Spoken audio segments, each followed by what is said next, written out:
What's up, everyone? As you may not know, I just got done running for Congress. So I've been recovering. I think I'm finally at the point where I could start doing more of the other projects. So one thing I did mention that I would be doing more for y'all is kind of an overview of how I decided to run, how I got on the ballot, made those moves, and hopefully my run will be able to help others more successfully run.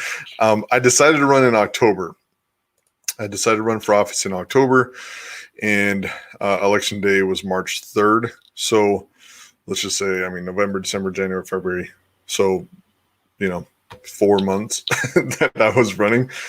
So my first recommendation before anything else is to start early. The earlier you start, the better off you are.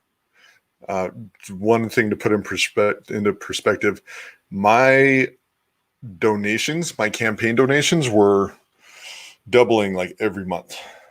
Keep in mind that it was, the first month I also started at like $20 donations. So we didn't raise a ton of money because it was in 4 months. But if I started, a year ahead, I would have gotten, I would have raised a lot more money. And that is very important because when you get to things like, so I ran in California. So a lot of the things I'm going to be talking about is from the context of running for office in California, right? So in California, just to get on the ballot, you need $1,800 filing fee. So filing fee is, and I'll show you some of these resources, but just to put it in perspective why you need to start early and why you need to specifically raise money early to get on the ballot, $1,700 or $1,800. And then you have other things like candidate statements. So a candidate statement is, again, this is in the context of California, so other places probably do it, their own way. So candidate statement out here, they send out this is it. So this is voter information guide and sample ballot. Now, in here, they put out information for all the races, all the measures. They put a sample ballot in there so you can actually, people will get this and then they'll fill out the sample ballot so that when they go to vote, they'll just be able to bring this in and just pretty much copy, exactly what's in there. So I'll show you a candidate statement.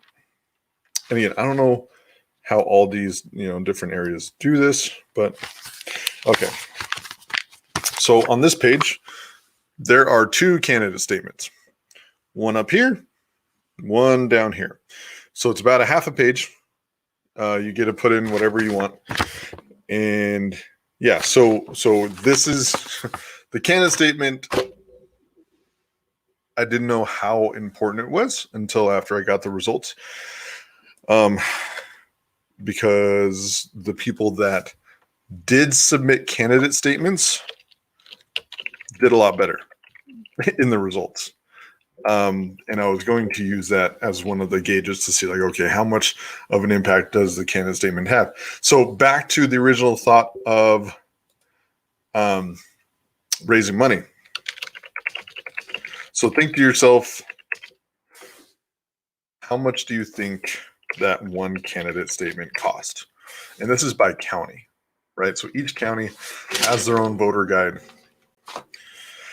So for San Bernardino County, the county where I'm in, to get your candidate statement in here, again, just for this little half-page thing, it is $17,000 just to get that candidate statement in there. And I knew there was probably a cost associated with this, but I never thought it was going to be that much, which is insane. So again, if I started early enough, right, I probably would have been able to raise some money to handle that. And I know different candidates did. So like David Kim down in LA, his candidate statement was a little less. I think it was around 10 grand. And he was able to raise that much and get that in there. And obviously it helped. Obviously David did a lot more in terms of outreach and signage and things like that. But from looking at it from an analytical perspective, if you're looking at someone that did the candidate statement, David Kim, he placed second, and then he's moving on to the general election. And I wasn't able to do the candidate statement.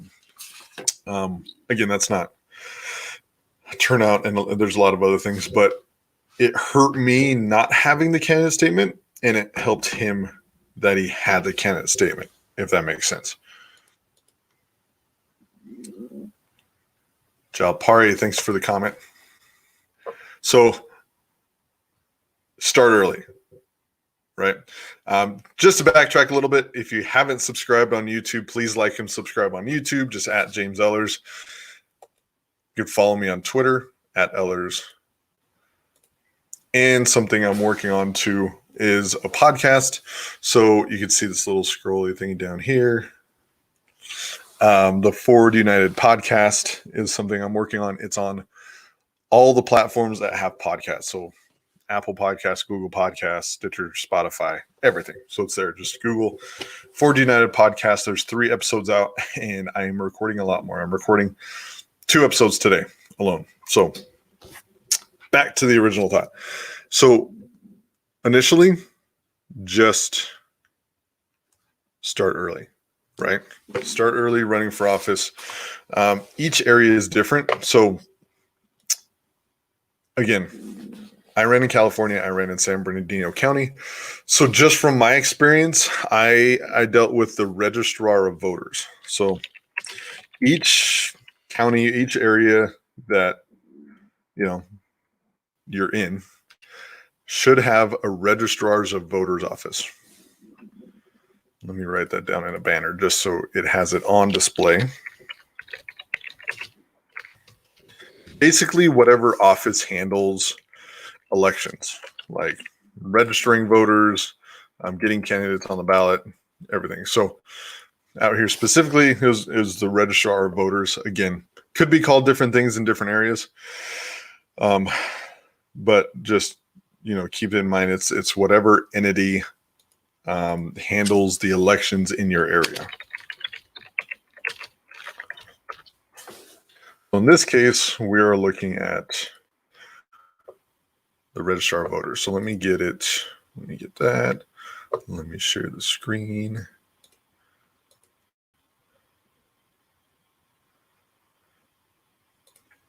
All right, so we're looking at the Registrar of Voters. So this is actually where I went to do my filing. Again, each place, each area you're in, this is for California. This is in San Bernardino County in California. So again, went to their website, found, elected officials, federally elected officials, candidate information, campaign finance information. So there's a lot here. So this is where I initially got the information. Okay, how do you run for office? Now, this is the Registrar of Voters. Again, for whatever place you're in, it'll be different. So, hey, Wagner, how's it going? Oh, I got a famous person following. Famous competitive gamer. I want to be like you when I grow up. So Registrar of Voters. So that's where you get a lot of the information when you're trying to decide to run for office. Now, again, if you're following me, you're probably an Andrew Yang fan. So you know his announcement yesterday. If you don't, he announced that he was starting a nonprofit organization. Now, it's a 501c4. That's not the right one. Moving Humanity Forward. I don't even know the exact domain name. Give me a second to do that. So there's a couple different types of nonprofit organizations. So you have the regular one, 501c3, and then you have a 501c4. Now, the 501c4 allows you a lot more capabilities to actually engage in political things. So you can support candidates, you can lobby if you want, you can do a lot of different things. So what they started was a 501c4. Another thing too, a 501c4 can actually start its own PAC, which is interesting. You might say that he's moving forward. I love puns and dad jokes. So let me get rid of that part. So this is a 501c4. Now back to the topic that we're talking about, running for office. Now,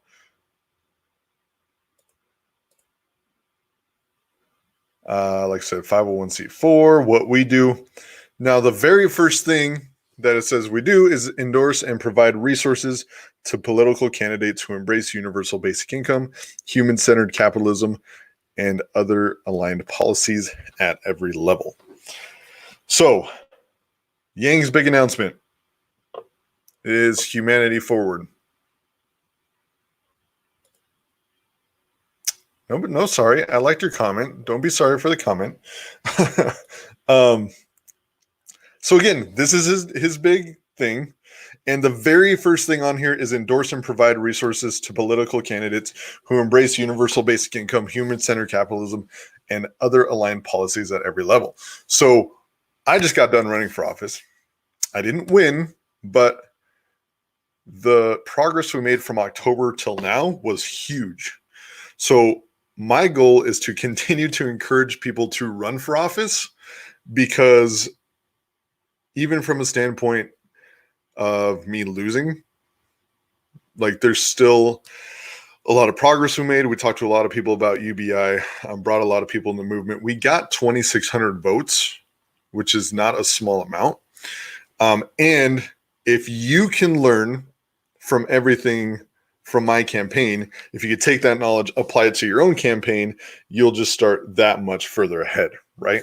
So my goal is to not discourage people by saying like, oh no, I lost, don't do it. Like, it was a really good experience. I recommend it. Again, let's try to have people running in races where there's not too many, like, multiple UBI candidates running against each other, because just resources get wasted at that point. But I highly recommend it. And not just Congress, like any, city council, school board, state assembly, Congress, president, like different levels, right? And again, Andrew Yang's also going to be putting out resources for our candidates, and we can't put it all on him, right? It says they'll endorse and provide resources to political candidates, but it doesn't exactly say that they're going to scour our communities and pull people out to run for office. Like, that part's up to you, right? If you want to run for office, that's up to you. Nobody else can decide that for you. Nobody's going to come out of the woodworks and say, hey, we have this race here, we think you'd be a good fit. That's not how it works. That's like how it is in the movies and Parks and Recs, where there's a couple people like, hey, we think you'd be good for this. Like, no, if you want to run for office, you do the research of what you want to run for. Again, a good place to start is your local Registrar of Voters. You see when the deadlines are. For example, my election was March 3rd. The deadline to file was December 6th. So there's specific deadlines and there's specific things. Like some states, like in Oregon, I know Heidi Briones is running up there, and her filing fee was only like $100 versus mine was like 17 or 1800. So every place is different. The dollar amounts I'm telling you right now, they're just, again, from my personal experience. Everywhere will be different, and I'm guessing California is probably the highest. So right now, I want you to think like, hey, just let it marinate. I'm not saying you have to decide right now. I would say decide a year before the election. So if you're looking to run in 2022, for example, if your election is let's just, again, my example, March 3rd, 2022, try to decide by March 2021, right? Give yourself at least a year. Earlier the better, but at least a year, and go from there. And again, we're building resources. I'm going to continue to build resources. Obviously, Andrew Yang is building out resources for our candidates. But yes, I love the word marinating. Okay. I let stuff marinate, obviously. So we are building out resources when it comes to actually being a candidate. That's completely up to you. Again, nobody's going to, force you to do anything you don't want to do. You need to be in it and be dedicated, because it's not something you could really do half-assed. Like, you have to be in it. So the other thing, so before you even decide, like if it's just something you're considering, one of the biggest things in elections is name recognition. So on March 3rd, we were at one of the polling places, and people were walking into the polling place not even sure who they were going to vote for Congress. The reality is people consciously decide probably who they'll vote for president, but the down the ballot, all the other positions, even Congress, which is still a federal position, they don't really know. We were talking to them, and they weren't really sure. What people do oftentimes is they'll go in there. If there's a presidential thing, they'll know who to vote for president. Besides that, it's really name recognition. So you need to get your name out there as many places as possible. YouTube, podcasts, social media, just out in your community, just anything you can do to get your name out there and visible. You need to do that early and often. So from a branding perspective, so from a sales perspective, it takes someone, they have to see something 7 times before they even start to recognize it. Does that make sense? So if Hershey's comes out with a new chocolate bar, and let's say it's called, I don't know, Jupiter bar or something, they have to put signage out so that people see it, because they won't even begin to recognize it till they see it 7 times at least. And then they start to recognize it, and then it sticks in their brain. Same thing with elections. Like, you have to be out there. You have to have your name out there, have it be well known, so that when people look at the ballot, they'll know which one. If they recognize you over other people, you have a lot better chance of getting votes. And these are just very low, like high level things that we're going over, and the things that take the longest, right? So first, decide whether or not you want to run for office. If you're leaning towards running for office, find out locally what elections would best suit you and would be most viable for you to win. Because that was the other thing in my area. I ran as a Democrat in an area where it was very highly Republican. So even the corporate Democrat, who's sponsored by 36 different corporations and has raised over $600,000 that I was running against, she barely got into the general with all those resources, because this area is just so highly Republican that it takes so much more for a Democrat to actually get in office. So keep in mind those demographics and those party preferences in your area. And then once you say, hey, I want to run, hey, I found a position that I think would be a good fit, check with your local registrar of voters or whoever handles the elections, right? And see what exactly the process is, what the deadlines are, everything from there. Once you get that done, then everything else starts. So let's say, again, a lot of the examples I'm using are from Congress, because I ran for Congress, and they will vary across the board. So for Congress, for example, just to set up an ActBlue account to accept donations, you need a bank account under your election name, and you also need a FAC Form 1. So you need to complete the Federal Elections Committee Form 1, submit that to ActBlue, and also open a bank account. Before you can open a bank account, you need an EIN, employee ID number. So you could literally Google, like, get EIN number. Don't pay anybody to do it. Like, you could literally do it yourself. It's basically what an EIN number is, a social security card for businesses. Like, it's a social security number for businesses. So you need those things before you get a bank account. You need the bank account and FEC Form 1 in order to get an ActBlue account, just to start getting donations. Does that make sense? So, and I'm going to put all this into guides and things, and I'm going to post more videos of it. But you have to be conscious that, hey, okay, first I have to decide how to run for, like, if I want to run for office, and then you have to figure out how, right? So again, get your name out there, talk to people, be active, practice talking about policies, because when you're running for office, you'll get the most random questions ever about any and all policies. But it's good. It's all practice, right? So the goal is to have waves, right? So 2020 was just the first wave. We need people, not just Andrew Yang, we need all of our people running for office, being more active, figuring out what we do well, what we can do better, and how we're going to win in the future. So that's, again, what I'm trying to do with y'all right now is like, hey, this is a little bit about my campaign. This is what I could have improved.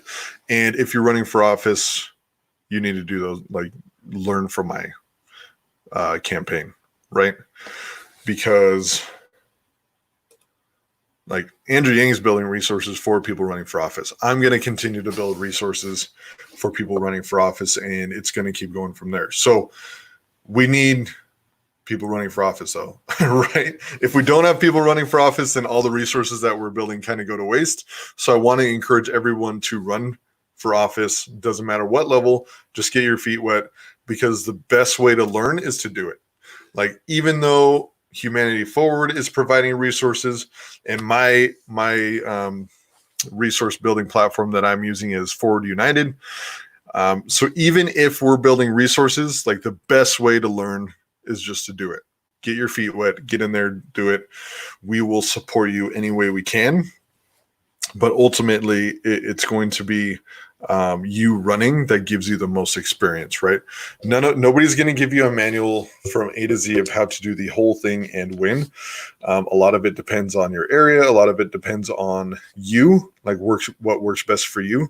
So there's no cookie cutter approach. Like, obviously, we're going to build out resources to support people running, but when it comes down to it, like, you need to be in it, and you need to be figuring this out too.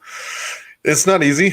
It's not easy by any means, but if you're doing anything that forces you to grow, it's not easy, right? So that's my idea for this video right now, is just to encourage people to consider it, start looking into it, see where you would be a good fit, and then go from there, because we need more people to run. We need more smart people to run. We need more people that are humanity first to run for office, because ultimately it doesn't matter what kind of resources we're building. If we don't have candidates, then it's all for nothing. So we need you, right? Reach out to me if you have any questions or anything. Like, I'm around. Again, on YouTube, just at James Ellers. On Twitter, at Ellers. I am working on the Forward United podcast, so that's just fwdu.org. Very simple, fwdu.org. There are 3 episodes up, and I'm recording more and more all the time. If there's any requests in terms of things to make videos on, we need our generation in there. And that's the other thing too, is because the older generations are just holding on so hard to power and their seats that their priorities are being met. Not ours, less lawyers, yeah. And the lawyer thing, I don't know. There's a couple different angles, I think. Like, obviously, lawyers get into politics a lot more because, they study the law. The other thing that I realize is as they're, being lawyers, they can pretty much promote themselves like a political campaign and get the name recognition before they even run for office, right?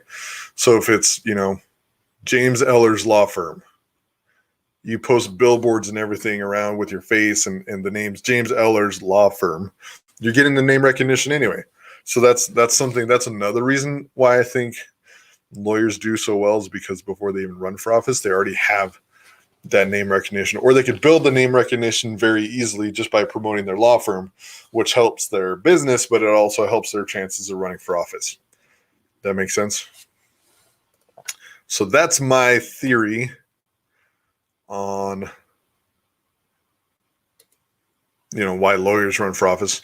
No, I don't think all lawyers are bad either. It's just, we need to switch it up. So I'm busy today, Scatter. We were watching. I was trying to.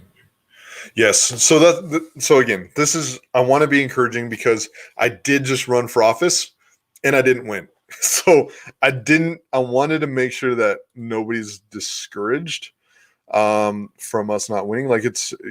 I ran for Congress, and it's not a small thing, right? It's not a small office. It's something where we need more people running, and we need to do it more often.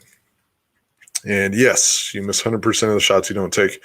And I appreciate that. Again, I'm going to be trying to post more videos, just get more resources out there. If you haven't yet, look up the Forward United podcast. It's streaming everywhere that podcasts are available. And we are going to be putting out more. I have one recording at 1:30, so in like 40 minutes, and then another one tonight. So again, Forward United, that's just fwdu.org. I'll be putting that out along with a lot of other resources. And yeah, I mean, we're making progress, right? Just from the point of, if you look at Yang Gang a year ago to now, it's night and day. You know what I mean? Like, imagine another year and another year. So we are going to keep going in the right direction. Please make sure to stay engaged. Like, I know Andrew Ying's not in the political race anymore, but please stay engaged, because we need to make sure that we're monitoring everything just so we can take that knowledge to the next election. So yeah, I will continue to make videos. Right now, I just want you to consider running for office. Encourage those around you to do so as well. Again, just consider it. You don't have to decide right now. See what kind of office in your local area might be a good fit, and then figure out, what the requirements are to actually run. So that's what I want you to focus on right now. Just kind of let the idea marinate, right? Figure that out, and then go from there. And I will continue to post videos about running for office, just a lot of the resources available, a lot of hopefully encouragement. I also need your help too. So if you haven't yet, please subscribe. Trying to build a channel. It's just at James Ellers on Twitter. It's at Ellers. So thank you for joining me. It's been fun. I will post these more, and I will talk to you all soon.